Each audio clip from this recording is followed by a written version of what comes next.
Israel के समर्थन से नहीं बिगड़ेंगे अरब देशों से रिश्ते, अपने रुख पर मजबूती के साथ खड़ा रहेगा भारत। हमास के साथ जंग में इजराइल का साथ देने के कारण ना तो भारत के अरब देशों से रिश्ते खराब होंगे और ना ही चीन के बीआरआई का जवाब मानी जा रही India middle east Europe economic corridor IMEC परियोजना पर दीर्घकालिक प्रभाव पड़ेगा।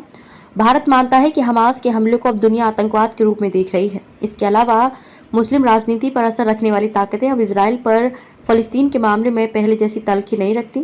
नीतियों में बड़ा बदलाव ला रहे हैं ये देश। सरकारी सूत्रों ने कहा कि हमास के साथ जंग में भारत ने बिना किसी परवाह किए इजराइल के साथ मजबूती से खड़े रहने की घोषणा की है। इस दौर में ना तो नरमी आएगी और ना ही भारत अपने रुख में भविष्य में कोई बदलाव करने जा रहा है। यहाँ तक इस कड़े रुख के कारण अरब देशों से रिश्ते खराब की संभावना की बात है तो ऐसा नहीं होने जा रहा। सरकारी सूत्र ने कहा कि इस मामले में अब तक ईरान और तुर्की ही खुलकर फलस्तीन के पक्ष में है। खाड़ी देशों की मुख्य ताकत सऊदी अरब और UAE ने अब तक बीच का रास्ता अपनाया है।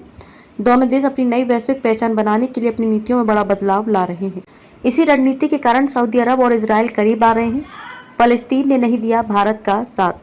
भारत ने लगातार 4 दशक तक इजराइल की कीमत पर लगातार फलस्तीन का साथ दिया। हालांकि फलस्तीन ने कश्मीर मुद्दे पर हमेशा पाकिस्तान का साथ दिया। बाबरी मस्जिद के ध्वंस के बाद पाकिस्तान के भारत के खिलाफ मुस्लिम देशों को एकजुट करने की मुहिम में भी फलस्तीन साथ था, जबकि इजराइल हमेशा सभी मुद्दों पर भारत के साथ खड़ा रहा। वह आज भी भारत के साथ खड़ा है। परिदृश्य बदलेंगे तो रिश्ते भी बदलेंगे। सरकारी सूत्र ने कहा कि जब भी वैश्विक ऑर्डर में बदलाव होते हैं तब देश विशेष के साथ रिश्तों में भी बदलाव आते हैं। 80 के दशक तक अमेरिका इजराइल के साथ खड़ा था, जबकि सोवियत संघ फलस्तीन के साथ। तब चूंकि भारत के अमेरिका की जगह सोवियत संघ से बेहतर रिश्ते थे, ऐसे में भारत के पास फलस्तीन के समर्थन के अलावा दूसरा विकल्प नहीं था।